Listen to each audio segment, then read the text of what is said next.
बिस्मिल्लाहिर्रहमानिर्रहीम। The blank page official में आपको खुशामदीद कहते हैं। अगर आप नए हैं इस चैनल पर तो सब्सक्राइब ज़रूर करिएगा और बेल आइकन को प्रेस करना ना भूलिएगा।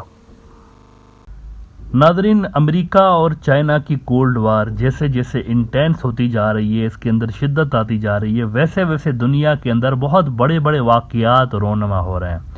और ये वाक़यात सिर्फ वही लोग देख सकते हैं जो कि इन चीज़ों पे गहरी नज़र रख रहे हों, जियो पॉलिटिक्स पर गहरी नज़र रख रहे हों। आम जो लोग हैं जो कि क्रिकेट देख रहे होते हैं या बॉलीवुड देख रहे होते हैं, उनको पता ही नहीं चल रहा होता कि इस वक्त जो है वो अगले दुनिया के, जैसा कि मैं कहता रहता हूँ, 100 साल का नक्शा बन रहा है। पिछले दिनों आपने देखा कि एक हिस्टोरिकल डेवलपमेंट हुई।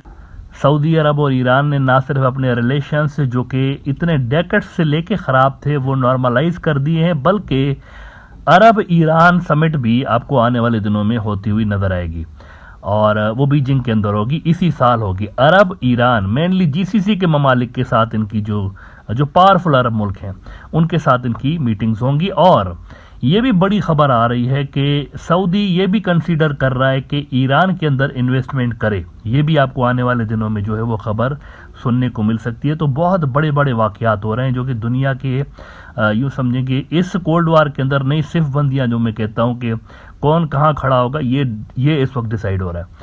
एक और बहुत बड़ी न्यूज़ ये आ रही है कि अमेरिका ने, अब ये पहली बार हो रहा है जब से इंडिया आज़ाद हुआ है, पहली बार हो रहा है, अमेरिका ने कहा है, बल्कि कहा क्या है, अपनी सेनेट के अंदर उन्होंने रिजोल्यूशन पास कर दी है कि जो मैकमोहन लाइन है, यानी वो लाइन जो कि अरुणाचल प्रदेश, जो मकबूजा अरुणाचल प्रदेश है चाइना के हवाले से, चाइना इसको जिंगनान कहता है, इंडिया की स्टेट है, जो कि पहले नॉर्थ ईस्ट फ्रंटियर प्रोविंस कहा जाता था, लेकिन फिर इंदिरा गांधी ने इसका नाम तब्दील करके अरुणाचल प्रदेश कर दिया था। तो चाइना उसको नहीं मानता इंडिया का हिस्सा, चाइना कहता है ये तो हमारे तिब्बत का हिस्सा है। तो वो पहले अमेरिका के अंदर भी डिस्प्यूटेड इलाका कंसिडर किया जाता था, लेकिन कल ये हुआ है, पिछले 24 से 48 घंटों के अंदर बड़ी डेवलपमेंट। अमेरिका ने अब ये रेजोल्यूशन पास कर दी है कि ये जो अरुणाचल प्रदेश है ये चाइना नहीं है, ये इंडिया है, और मैकमोहन लाइन को हम ऑफिशियल बॉर्डर, इंटरनेशनल बॉर्डर तस्लीम करते हैं। ये बहुत बड़ी न्यूज़ है। इसका मतलब है कि जो चाइना का क्लेम था इसके ऊपर, अरुणाचल प्रदेश के ऊपर, इसको अमेरिका ने जो है वो कैटेगोरिकली रिजेक्ट करते हुए कहा है कि अब ये तो इंटरनेशनल बॉर्डर है, ये तो इंडिया का है, आपका नहीं है ना। इसके अंदर अगर आप केयरफुली देखें तो 2-3 बड़े ऑब्जेक्टिव्स नज़र आते हैं। एक तो अमेरिका जो इंडिया को लड़वाना चाहता है चाइना के साथ, एक तो क्लियरली ये नज़र आ रहा है कि अमेरिका चाहता है दोनों के दरमियान जो टेंशन्स हैं वो मज़ीद बढ़ें दोनों ममालिक के दरमियान। और दूसरा वो जो तिब्बत का एंगल है ना, वो भी दाल में कुछ काला नज़र आता है कि दलाई लामा जो कि 87-88 साल के हो चुके हैं, तो अगला दलाई लामा कहाँ से होगा? तिब्बत से ही होना चाहिए। बुद्धिज़्म का बिलीफ है कि ये जो तिब्बतियन बुद्धिज़्म की बात कर रहा हूँ कि जो दलाई लामा है उसने पैदा होना ही तिब्बत के अंदर है, तो तिब्बत इंडिया में तो नहीं है।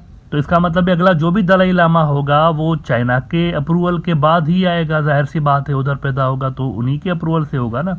तो इसका मतलब है कि अमेरिका और इंडिया तिब्बत कार्ड लूज कर देंगे अगर दलाई लामा चाइनीज आता है वहां पे तो।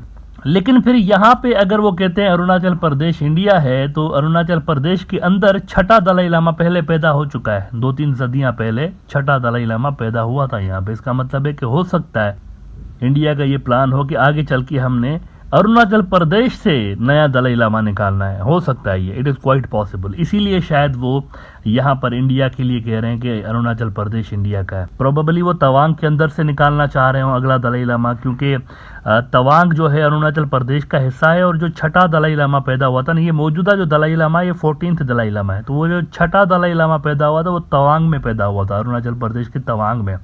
और दिसंबर के अंदर चाइनीज घुस के आए थे तवांग के अंदर, और होली फाउंटेन्स का जो इलाका है तवांग का वो चाइनीज ने अपने कब्जे में ले लिया था, कंट्रोल कर लिया। चाइनीज है अभी उधर बैठे हुए अरुणाचल प्रदेश के उस इलाके के अंदर। तो ये फ्यूचर की शायद कुछ नक्शा बनता हुआ नजर आ रहा है। It is quite possible. हम अंदाजा कर सकते हैं कि इतनी जो बड़ी डेवलपमेंट हुई है उसके पीछे मकसद क्या हो सकता है। द प्रिंट को मैं यहाँ पर कोट कर रहा हूँ, इंडिया का बड़ा न्यूज़ आउटलेट है, रेफरेंस देना जैसे बड़ा ज़रूरी होता है। द प्रिंट खबर लगा रहा है कि US senate recognizes McMahon line as international boundary, calls Arunachal an integral part of India. वाह वाह जी, सुभान अल्लाह, इंटीग्रल पार्ट है अरुणाचल प्रदेश इंडिया का। A bipartisan resolution which was first introduced in the United States Senate last month also supports India's sovereignty and territorial integrity. तो ये अब बहुत बड़ी डेवलपमेंट है। अमेरिका जो है वो खुल के सामने आ गया है चाइना के, और वो कहते हैं कि हम तो ये जो मैकमोहन लाइन है इसको मानते नहीं, ये तो इंटरनेशनल बॉर्डर है। नाउ ये क्लियर इंडिकेशन है कि अमेरिका जो है वो लड़वाना चाहता है, चाइना और इंडिया को लड़वाना चाहता है। It suits them. चाइना अगर इंडिया के साथ लड़ेगा तो इनका नुकसान तो देखें कुछ ना कुछ तो चाइना का भी होगा ना, तो उससे चाइना वीक भी हो सकता है, और यही वो चाहते हैं। वो चाइना के खिलाफ मल्टी फ्रंट्स दुनिया के अंदर खोलना चाहते हैं, कई फ्रंट्स, यानी वो ऑस्ट्रेलिया के साथ भी उनको लड़वाना चाह रहे हैं, वो ताइवान के साथ भी उनको लड़वाना चाह रहे हैं, वो जापान के साथ भी इनको लड़वाना चाह रहे हैं, वो इंडिया के साथ भी इनको लड़वाना चाह रहे हैं। ये अमेरिका की स्ट्रेटजी है कि ये मुख्तलिफ वॉर्स के अंदर इन्वॉल्व हों, क्योंकि ये जो पीसफुल राइज है ना चाइना की, ये पीसफुल राइज खटक रही है। अगर वो इसी तरह बिना जंग में इन्वॉल्व हुए आगे बढ़ते गए चाइनीज, तो ये गैप जो अमेरिका और चाइना के बीच है ये बहुत ज़्यादा बढ़ जाएगा। चाहे वो ट्रेड गैप हो, इकोनॉमी का गैप हो, मिलिट्री का गैप हो, ये बढ़ता चला जाएगा और अमेरिका इनको कैच नहीं कर सकता। अमेरिकन को पता है इनकी स्पीड बड़ी तेज है चाइनीज की मिलिटरली। वो अब देखिए ना, दुनिया की सबसे बड़ी नेवी तो ऑलरेडी उनके पास आ गई है ना। एयरफोर्स के अंदर बेतहाशा वो पैसे झोंक रहे हैं चाइनीज, बहुत ज़्यादा। वहाँ पर पीएलए के जो एयरफोर्स है उसमें, फिर वो जो वर्चुअल डोमेन्स हैं जंगों की, उनके अंदर क्या कमाल कर रहे हैं वो आर्टिफिशियल इंटेलिजेंस और इन सारी साइबर और स्पेस के अंदर सारे जगहों पे वहाँ पर बहुत ज़्यादा इन्वेस्टमेंट कर रहे हैं चाइनीज़। तो ये कैच नहीं कर सकते चाइनीज़ को। एक ही तरीका है, मुख्तलिफ फ्रंट्स में इंगेज कर दो इनको, जैसे सोवियत यूनियन को किया था। सोवियत यूनियन के तो बददिमाग किस्म के जनरल्स हुआ करते थे ना, वो मतलब उनको ये लगता था हथौड़ा है हमारे हाथ में और हर प्रॉब्लम कील है, बस ठोकते जाओ सबको। तो अफगानिस्तान के अंदर भी घुसे हुए हैं, तो मुख्तलिफ जगहों पे सोवियत घुस गए और उसका डायरेक्ट फ़ायदा अमेरिका को हुआ। यही सेम स्ट्रेटजी चाइना के खिलाफ भी वो यूज़ करना चाहते हैं। लेकिन इससे पहले कि हिंदुत्व के जो भक्त हैं वो खुश हो रहे हों कि क्या कमाल का मास्टर स्ट्रोक खेला है मोदी जी ने, थोड़ा सा आपको मैं यहाँ पर चिंता की बात बताता हूँ। मिडल ईस्ट आपको पता है चेंज हो गया है। मिडल ईस्ट के अंदर ईरान और सऊदी जो है वो दोस्त बन गए। एक और बहुत बड़ी डेवलपमेंट होने जा रही है और वो डायरेक्टली इंडिया से रिलेटेड है। इंडिया से रिलेटेड है, मिडल ईस्ट की डेवलपमेंट है। ये ज़रा डेवलपमेंट देखें, उसके बाद आप खुद सोचिएगा कि क्या इंडिया जिस डगर पे चल पड़ा है वो ठीक है या नहीं। ये जो चाइना के खिलाफ जा रहे हैं इसके कॉन्सिक्वेंसेस क्या होंगे वो जरा बाद में देखिएगा। पहले ये न्यूज़ देख लें, साउथ चाइना मॉर्निंग पोस्ट की कल की खबर है। साउथ चाइना मॉर्निंग पोस्ट कह रहा है कि Putin host Syria's Assad as Kremlin seeks to mend ties between Syria and Turkey. अब आप कह रहे होंगे कि इससे इंडिया का क्या ताल्लुक है। बहुत बड़ा ताल्लुक है, बड़ा गहरा ताल्लुक है। मिडल ईस्ट के अंदर एक तरफ अरब और ईरानियों को अगर चाइनीज आपस में इकट्ठा कर रहे हैं, तो हिस्टोरिकली दोनों के दरमियान, तुर्की और बशार अल असद के दरमियान जो टाइज हैं वो अच्छे नहीं रहे। यानी वो जो कुर्द बागी हैं जो कि सीरिया और तुर्की की सरहद पे ख़ास तौर पर मौजूद हैं, और जहां पर तुर्की बफर स्टेट बनाने की कोशिश कर रहा है, क्योंकि इन कुर्द बागियों का क्लेम तुर्की के एक हिस्से के ऊपर है और ये तुर्की के साथ इन्होंने वॉर डिक्लेयर कर रखी है, लड़ते रहते हैं तुर्की के साथ। तुर्की का ये शुरू से लेकर यानी यूं समझें कि डिमांड रही है बशार अल असद से कि हमारा साथ दें, इनको क्रश करें। नीचे से आप अपनी फोर्सेस डालें, ऊपर से हम डालते हैं, बीच में ये सैंडविच बन जाएंगे और इनको हम क्रश कर सकते हैं। लेकिन बशार अल असद अभी तक जो है वो इनका साथ नहीं दे रहा था। इसी के चलते फिर तुर्की और सीरिया के जो रिलेशंस हैं वो कोई ज़्यादा अच्छे नहीं थे। अब तुर्की के जो रिलेशंस हैं मिडल ईस्ट वालों के साथ बड़े ही बेहतरीन हो गए हैं। सऊदी के साथ ख़राब रिलेशंस थे, वो अच्छे हो गए। सऊदी अरब ने $5 अरब तुर्की के सेंट्रल बैंक में रखवाए हुए हैं उनके लिरा को सपोर्ट करने के लिए। अब ऐसे में अगर बशार अल असद और तुर्की के टाइज रशिया मेंड करवाता है, तो मिडल ईस्ट के अंदर फिर अमेरिका किधर है। मतलब पहले से ही वो साइड लाइन पे था। अब ले दे के ये एक छोटा सा हिस्सा रह गया था, एक ही पॉइंट रह गया था, ये तुर्की वाला। इजराइल को छोड़ दें आप, इजराइल को मैं माइनस करता हूँ, वो वैसे ही कोने में पड़ा हुआ मुल्क है, उनके ऊपर पहले भी अमेरिका का असर था, अब भी है। लेकिन इसके अलावा बाकी के जो उसके इत्तेहादियां, तुर्की भी इसका मिडल ईस्ट के अंदर भी, मिडल ईस्ट का दरवाजा है तुर्की बिल्कुल। उधर तुर्की के दूसरी तरफ यूरोप शुरू होता है, तुर्की दरवाजा है यूरोप का, उधर से देखेंगे, और इधर से देखेंगे तो मिडल ईस्ट का दरवाजा है दूसरी तरफ से अगर आप देखें। तो अगर ये दोनों मिल जाते हैं तो इसका मतलब है कि टोटली मिडल ईस्ट के अंदर रशिया चाइना जो ब्लॉक है उसकी डोमिनेंस है, यानी ये लोग बैठ जाएंगे। तो इंटरनेशनल लेवल पर अगर आप देखें, ग्लोबल स्टेज पे देखें, तो रशिया और चाइना मुकम्मल तौर पर एक पेज पे, दोनों का ग्लोबल ऑर्डर एक ही आपको नजर आता है, एक ही जैसा ग्लोबल ऑर्डर है। तो मुझे ये बताएं कि जब इतनी डीप लेवल पर दोनों के दरमियान स्ट्रेटेजिक टाइज हैं, चाइनीज और रशियंस के दरमियान, तो इंडिया ये जो दुश्मनी तो पाल रहा है चाइना के साथ अमेरिका के कहने पे, लेकिन क्या रशियंस इनको सपोर्ट करेंगे, वेपन्स देंगे, स्पेयर पार्ट्स देंगे जंग लड़ने के लिए? 80% जो असला है इंडिया का weapons, that is made in Russia. बिना वेपन्स के इंडिया क्या लड़ेगा इनके साथ, चाइनीज़ के साथ? This is the main point. Directly देखें इंडिया के ऊपर इसका असर आ रहा है। ये जो ग्लोबल लेवल पर डेवलपमेंट्स बड़ी बड़ी हो रही हैं, तो जंग के अंदर झोंक तो रहा है अमेरिका इंडिया को, और वो जा भी रहे उस तरफ, क्योंकि उनकी जो फॉरेन पॉलिसी है ना, पंडित की दौड़ मंदिर तक, ये एक पुराना मुहावरा है, पंडित की दौड़ मंदिर तक। मोदी साहब वो पंडित हैं जो कि सिर्फ मंदिर तक दौड़ सकते हैं, प्रैक्टिकली कुछ नहीं कर सकते।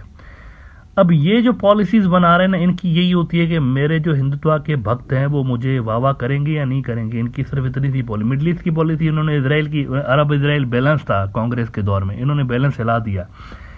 यहां पर भी ऐसा ही है, रशिया चाइना अमेरिका बैलेंस था इंडिया की फॉरेन पॉलिसी में, वो बैलेंस हिल गया है पूरी तरह से।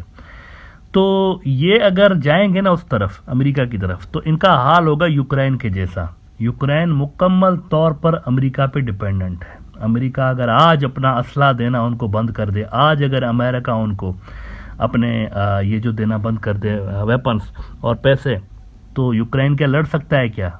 यानी टोटली सॉवरेनिटी ही गिरवी हो गई है उनकी अमेरिका के पास।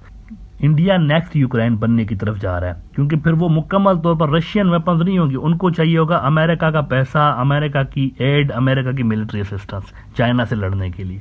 आखिर में यहाँ पर मैं बांग्लादेश की बात करना चाहूँगा। बांग्लादेश से डायरेक्टली ये चीज़ें, क्योंकि पड़ोस में हो रहा है ना, ये मैकमोहन लाइन और ये सारा क्या है, बांग्लादेश का पड़ोस है।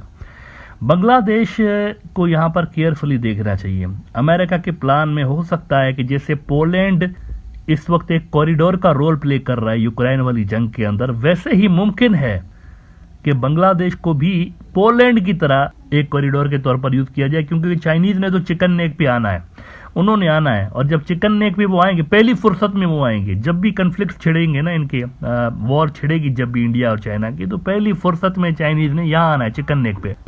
और अगर चाइनीज चिकन नेक पे आ गए तो इंडिया जो है वो तो छोड़ देना, मैकमोहन लाइन तो छोड़ देना, वो तो बाकी की 7 रियासतें भी गई उनकी। ऐसे में मुमकिन है कि जैसे पोलैंड को अमेरिका ने दबाव डाला पोलैंड के ऊपर कि आप यहाँ से मिलिट्री असिस्टेंस जाएगी, यहाँ से असला जाएगा, यहाँ से मिसाइल जाएंगे, यहाँ से गोला बारूद जाएगा यूक्रेन की फोर्सेस के लिए, ऐसे ही मुमकिन है कि बांग्लादेश के ऊपर अमेरिका असर डाले कि इनकी जब जंग होगी ना चाइना के साथ इंडिया की, तो सिलीगुड़ी कॉरिडोर बंद हो जाएगा। तो जब बंद होगा, चाइनीज बंद करेंगे उसको, तो जब बंद होगा तो अमेरिकन दबाव डाल रहे होंगे बांग्लादेश के ऊपर कि आप इंडिया के लिए मिलिट्री असिस्टेंस जो जमीनी रास्ते से जाएगी आप प्रोवाइड करें, क्योंकि म्यांमार के ऊपर उनका असर नहीं है। म्यांमार मुकम्मल तौर पर military Janata is pro China, pro Russia. Bangladesh के ऊपर सबसे ज्यादा असर डालेंगे, सबसे ज्यादा, क्योंकि और कोई रास्ता ही नहीं है। ये लैंडलॉक्ड सारे रीजन्स हैं, ये चाहे अरुणाचल प्रदेश हो गया, मैकमोहन लाइन हो गया, ये नीचे वाला आपके ये जो सारी 7 रियासतें इंडिया की, ये इंडिया बचा नहीं सकता बांग्लादेश के बिना। तो वेस्ट अमेरिका भरपूर दबाव डालेंगे आपके, हम जो है एक्सपोर्ट बंद कर देंगे अपनी तरफ, बांग्लादेश को ये सारा कुछ कहेंगे, एक्सपोर्ट बंद करेंगे, आप हमारी सबसे बड़ी मार्केट आपकी हम है, नहीं लेंगे आपका सामान, जाएं, आप हमारी बात नहीं मान रहे, हम आपकी बात नहीं मानेंगे, आपकी इकोनॉमी डाउन होगी, आपके ऊपर सैंक्शंस लगाएंगे, ये करेंगे वो करेंगे। आपने इंडिया को एक्सेस देनी है, इंडिया की जो सप्लाई लाइन है वो आपकी तरफ से जानी चाहिए ताकि जंग कंटिन्यू रहे ना। ऐसे में फिर बांग्लादेश क्या करेगा, एक सोचने की बात है। अभी से ही देखिए, जंग की तैयारी अमन के दिनों में होती है, पीस के दिनों में होती है, तो ये किसी ने सोचा है वहां पे कि ऐसी सूरत हाल हो गई तो क्या होगा, क्योंकि डेफिनेटली अगर बांग्लादेश जमीनी रास्ता देगा इंडिया को फॉर द 7 सिस्टर स्टेट्स और फॉर दिस मैकमोहन लाइन, जो भी जंग वहां पर चल रही होगी, तो फिर चाइना और रशिया भी तो जाहिर सी बात है रिटालिएट करेंगे ना, वो भी तो एक डीप स्ट्रेटेजिक पार्टनर्स हैं, चाइना खासतौर पर बांग्लादेश का। तो कैसे बैलेंस करेंगे आप, love for all malice for none, वो तो काम नहीं आएगी उस वक्त वहां पे। तो बड़ा एक डिफिकल्ट वहां पर सिचुएशन बांग्लादेश के लिए पैदा होने जा रही है। मैं इसीलिए कहता रहता हूं ये कोई पॉलिसी नहीं है love for all malice for none. और ये जो थ्रेट्स हैं कि एक्सपोर्ट बंद हो सकती है और ये सारा कुछ, तो इसको डाइल्यूट करने की अभी से ज़रूरत है। नई मार्केट्स ढूंढने की ज़रूरत है बांग्लादेश को, ताकि अगर वेस्ट वाले इलीगल उनका दबाव बर्दाश्त करने से इनकार कर देता है बांग्लादेश, तो उनके जो कॉन्सिक्वेंसेस होंगे उससे कैसे निपटा जाए, उसके लिए बांग्लादेश को अभी से प्रिपरेशन करने की ज़रूरत है।